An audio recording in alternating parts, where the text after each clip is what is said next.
আসসালামু আলাইকুম। সকলকে আমন্ত্রণ আনন্দ টিভি রাতের সংবাদে আপনাদের সঙ্গে আছি আমি মোস্তফা কামাল তোহার। দিনাজপুরের ঘোড়াঘাট উপজেলা ইউএনও ওয়াহিদা খানমের ওপর হামলার দায় স্বীকার করেছে রবিউল। দ্বিতীয় দফায় 3 দিনের রিমান্ড শেষে আজ আদালতে 164 ধারায় স্বীকারোক্তিমূলক জবানবন্দিতে দায় স্বীকারের কথা বলেছে সে। আসামি রবিউল ইসলামকে দ্বিতীয় দফায় 3 দিনের রিমান্ড শেষে রোববার কড়া পুলিশি নিরাপত্তার মধ্য দিয়ে নিয়ে আসা হয় আদালতে। কক্সবাজারের টেকনাফে 5 লাখ পিস ইয়াবা জব্দ করল বাংলাদেশ কোস্টগার্ডের সদস্যগণ। এ সময় রোহিঙ্গা সহ আটক করা হয়েছে 7 জন পাচারকারীকে।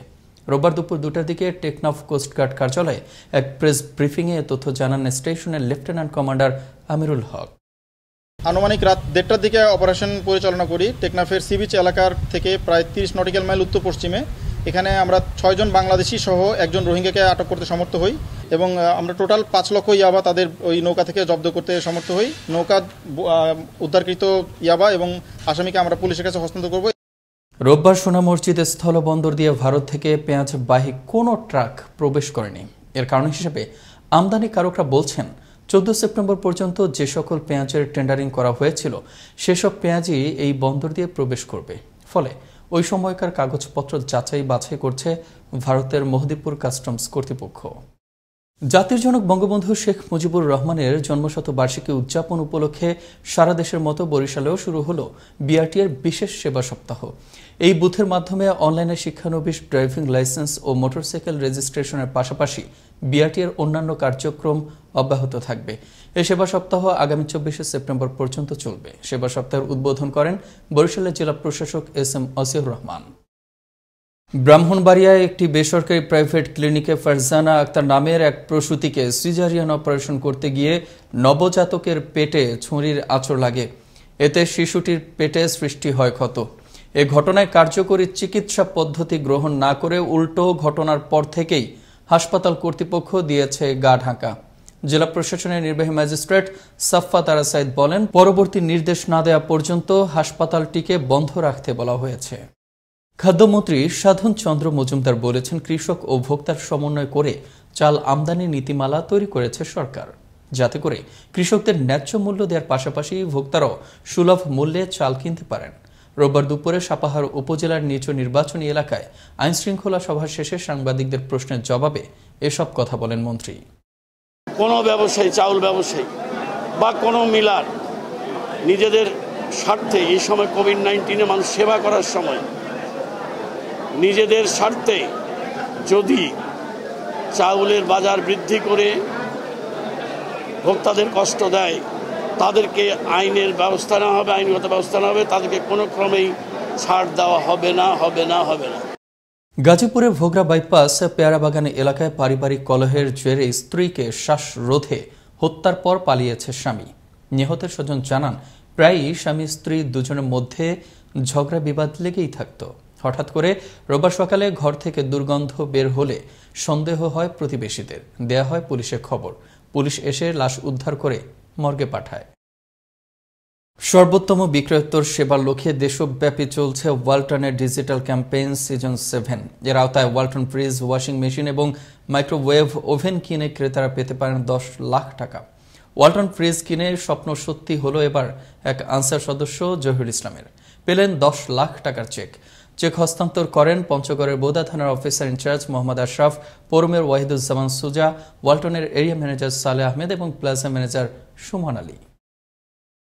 মুন্সিগঞ্জের সিরাজদি খানে রাস্তার সংস্কার ও পাকাকরণের দাবিতে মানববন্ধন ও বিক্ষোভ মিছিল করে সড়ক অবরোধ করেছে স্থানীয় এলাকাবাসী। রোববার জেলার সিরাজদি খান উপজেলার দোসরপাড়া ও নতুন ভাসানচর এলাকায় স্থানীয় প্রায় 5 শতাধিক মানুষের অংশগ্রহণে এ কর্মসূচি পালিত হয়।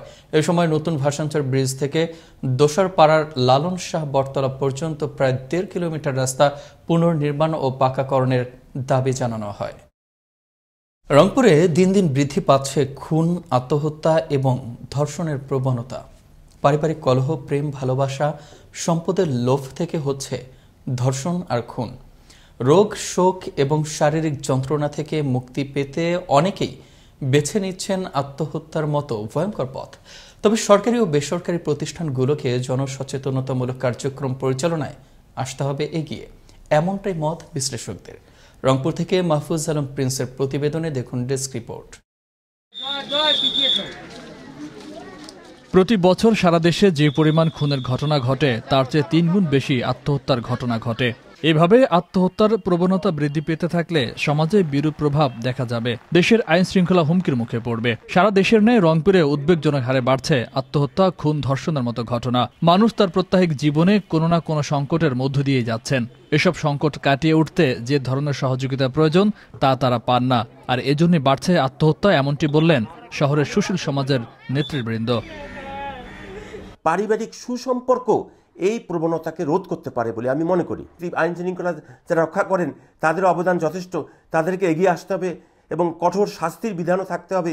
বন্ধু বান্ধবদের সঙ্গে শেয়ার করতে না পারার কারণে আত্মহত্যার দিকে ওদের টানছে, মনে হচ্ছে যে আমার যেন কিছু নেই, আমার কেউ নেই, আমার আপন বলতে কেউ নেই। তখন তারা মনে করে যে আমি মরে গেলেই যেন বেঁচে যাই। আমরা মনে করি এখন যারা এই যে সাহিত্য সাংস্কৃতিক সংগঠন কিংবা স্কুল কলেজ যারা এই বিষয় নিয়ে কাজ করে, এখন আরো বেশি করে কাজ করা দরকার। গেল 1 মাসে রংপুর সদর সহ উপজেলাগুলোতে আত্মহত্যার ঘটনা ঘটেছে কমপক্ষে 50টি। তবে চিকিৎসকদের মতে আত্মহত্যার সবচেয়ে বেশি প্রচলিত কারণ হিসেবে দেখছেন মানসিক চাপ ও বিষাদগ্রস্ততা। পরিবারের মানুষগুলা একে অন্যর কোনো সমস্যা হলে তার প্রতি সিম্প্যাথাইজ হবে, তার সমস্যাগুলো বোঝার চেষ্টা করবে। তাহলে আমার মনে হয় যে এটা অনেকটাই কমিয়ে ফেলা যাবে বা কাটিয়ে ওঠা যাবে বলে আমার বিশ্বাস। এদিকে জননিরাপত্তার স্বার্থে নিরলসভাবে রাত দিন কাজ করে যাচ্ছেন রংপুর মেট্রোপলিটন পুলিশ। আমাদের ইন্টেলিজেন্স টিম এই ক্ষেত্রে ব্যাপক কাজ করছে এবং একই সাথে আমাদের ডিবির ইন্টেলিজেন্স ইউনিটও আমাদের কাজ করছে। তো এই ধরনের পরিচয় শনাক্ত হওয়ার পরেই আমরা কিন্তু সাথে সাথে সারাশি অভিযান পরিচালনা করি। নানা সংকট ও অভাবের কারণে হচ্ছে এসব অনাকাঙ্ক্ষিত ঘটনা। এড়াতে প্রয়োজন সচেতনতা বাড়ানো, তবে কমে আসতে পারে ঝুঁকি মাত্রা, হ্রাস পাবে আত্মহত্যার সংখ্যা, এমনটাই মত বিশেষজ্ঞদের। ফয়সাল মাহমুদ, আনন্দ টিভি, ন্যাশনাল ডেস্ক। বিভাগীয় শহর ময়মনসিংহের 5টি স্থানে পেঁয়াজ সহ অন্যান্য নিত্য পণ্য বিক্রি করছে টিসিবি আঞ্চলিক কার্যালয়ের কর্মকর্তা বজরুল রশিদ জানান, প্রতিজন 30 টাকা কেজি দরে 1 কেজি পেঁয়াজ, 50 টাকা দরে 2 কেজি চিনি কিনতে পারছেন। পণ্য কিনতে সকাল থেকেই ট্রাকগুলোর সামনে ভিড় করতে থাকে নানা শ্রেণী পেশার মানুষজন। খানাখন্দে ভরা লালমনিরহাট কুড়িগ্রাম রংপুর ঢাকা মহাসড়ক, প্রতিদিনই থাকে যানজট। দুর্ভোগ যেন পিছুই ছাড়ছে না এ পথের পথচারীদের। বৃষ্টির সময় নানা কারণে উঠে যাচ্ছে পিচ আর পাথরের ঢালাই। আমাদের এই সাতমাথার দীর্ঘদিনের যে সমস্যাটা, আজকে 4-5 মাস ধরে রাস্তার খানাখন্দ, কোনোভাবেই এরা ঠিক করতেছে না। এটা যেন সরকার দ্রুত এরা রোডের কাজ সংস্কার করে, এটাই সরকারের কাছে আমাদের দাবি। এই রাস্তাটার অবস্থা দীর্ঘদিন থেকে বেহাল অবস্থা।